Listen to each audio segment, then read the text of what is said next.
हमारे सनातन धर्म में वेद भी हैं, पुराण भी हैं, उपनिषद भी हैं। जब भगवान ने सृष्टि रचना के क्रम में ब्रह्मा जी को कहा कि अब आप सृष्टि कीजिए, तो मनुष्य आदि बने और उन मनुष्यों के लिए जीवन कैसे जिया जाए उसके लिए भगवान ने वेदों को प्रकट किया। इसलिए वेदों को अपौरुषेय भी कहते हैं। धीरे धीरे जब मानव की सृष्टि रचना हुई, युगों का प्रावधान हुआ, सतयुग, त्रेता, द्वापर, कलयुग, और ये चतुर्युग बार बार बदलते रहते हैं। और 72 चतुर्युग जब बीत जाते हैं तो एक मनवंतर होता है। तो ये जो हमारा चल रहा है ये 28वां चतुर्युग के 28वां चतुर्युग है, जिसमें कि 28वां कलयुग है। तो 28वें कलयुग के पूर्व द्वापर युग था। द्वापर युग में महर्षि वेदव्यास ने महाभारत की रचना की है। उसके अंतर्गत ही ये श्रीमद् भगवत गीता है, जो भगवान ने स्वयं अपने मुख से सुनाई है। और भगवान ने अर्जुन से ये भी कहा है कि तुझसे पहले मैंने ये भगवत गीता सूर्य नारायण को सुनाई है, सूर्य देव को सुनाई है। इससे ये प्रकट होता है कि सूर्य भगवान भी परम ज्ञानी हैं। और वो देखा जाए तो त्रेता युग में हनुमान जी के भी गुरु रहे हैं।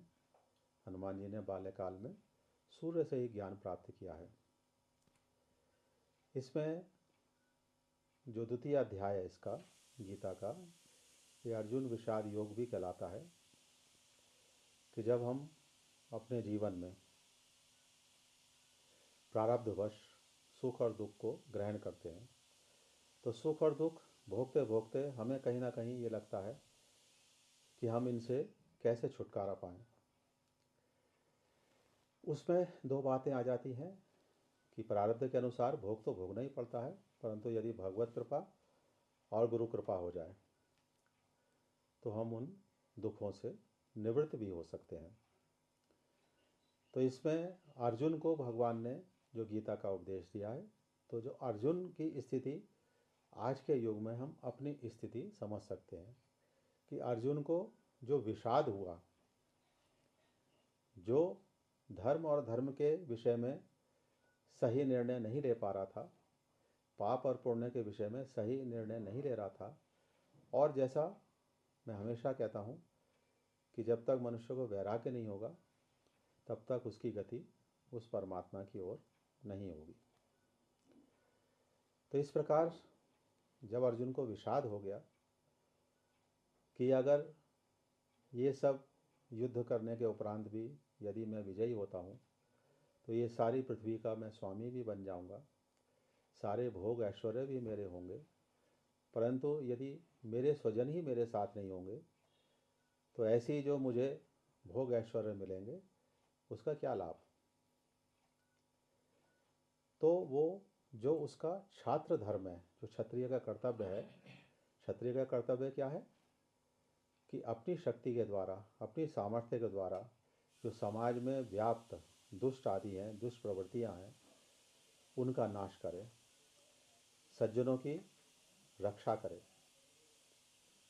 और धर्म की स्थापना में सहयोग करे। ये छात्र धर्म है। तो भगवान ने ही कहा कि तेरा ये क्षत्रिय का धर्म है, तुझे युद्ध करना पड़ेगा। तू अपने स्वार्थ के लिए इस समय युद्ध नहीं कर रहा है, अब ये पूरे समाज के लिए और धर्म के लिए युद्ध कर रहा है। ये पाप और पुण्य की लड़ाई है, धर्म और अधर्म की लड़ाई। तो दूसरे अध्याय में भगवान ने उसको सब प्रकार से समझाया है। और जो परमात्मा से हम उत्पन्न हुए हैं, जो हम उनके ही अंश हैं, तो इस नाते भी अगर हम देखें तो हम भी नित्य हैं।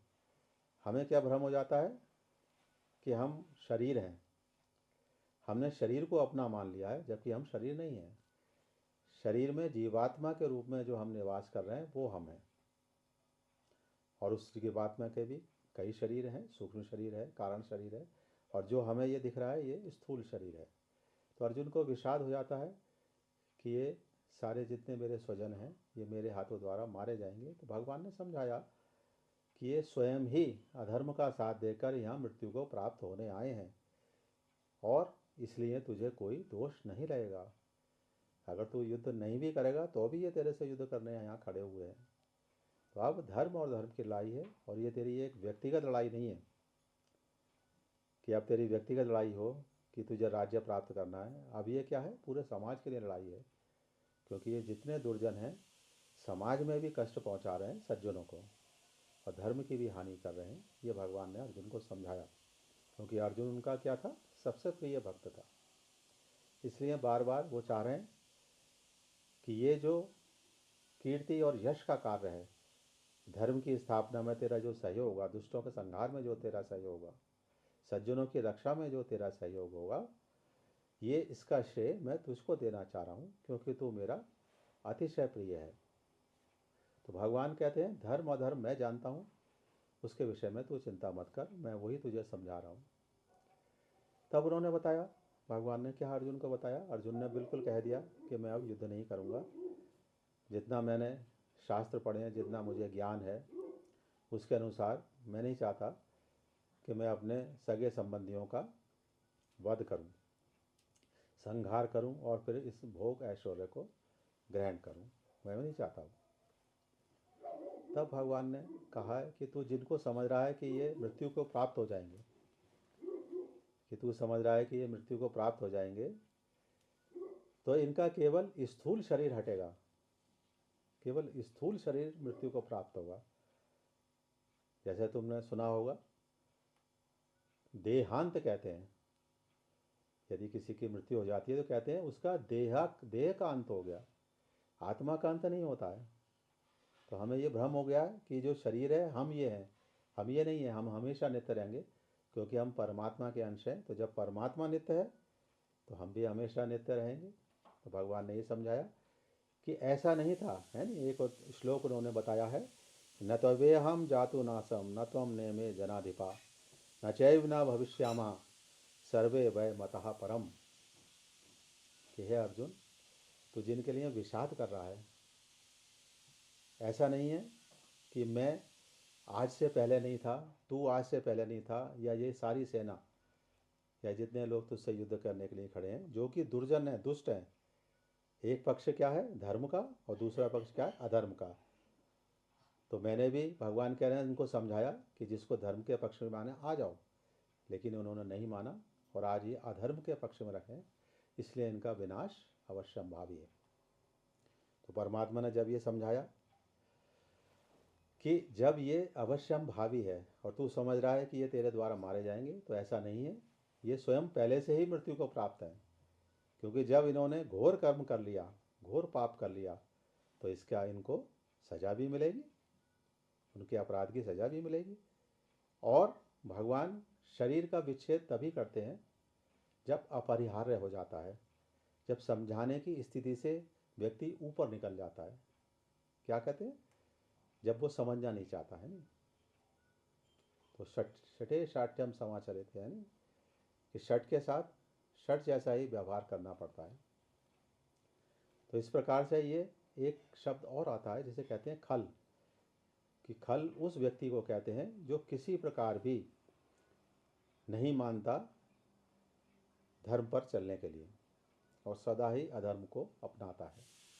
वो उसका क्या हो जाता है, स्वभाव में समा जाता है, वो स्वभावता अधर्म को करता है। तो भगवान ने क्या, ये स्वभावता अधर्म को कर रहे हैं, तो इनका अब देहांत होना ही अवश्यंभावी है, क्योंकि इसमें भी इनका भला है कि जब तक ये शरीर धारण करेंगे अनेकों पाप करेंगे, लेकिन जैसे ही इनका देहांत होगा तो पापों से इनको मुक्ति मिल जाएगी और समाज भी इनसे सुखी हो जाएगा।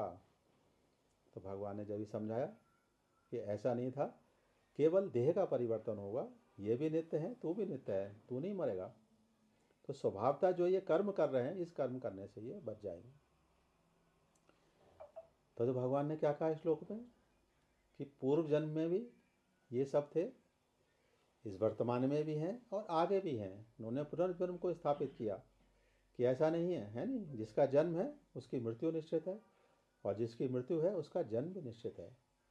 चाहे स्वभाव की मृत्यु हो चाहे आपके इतने बुरे कर्म हो जिसकी वजह से आपको मृत्यु प्राप्त हो, तो ये स्वाभाविक है, उसमें सबका भला है। तो भगवान ने कहा कि जब ये सब पहले से ही हैं तो इनके लिए तू विशेष शोक ना कर। और जो तेरा छात्र धर्म है, जो तेरा कर्म है, क्योंकि तू क्षत्रिय है, क्षत्रिय का कर्म क्या है?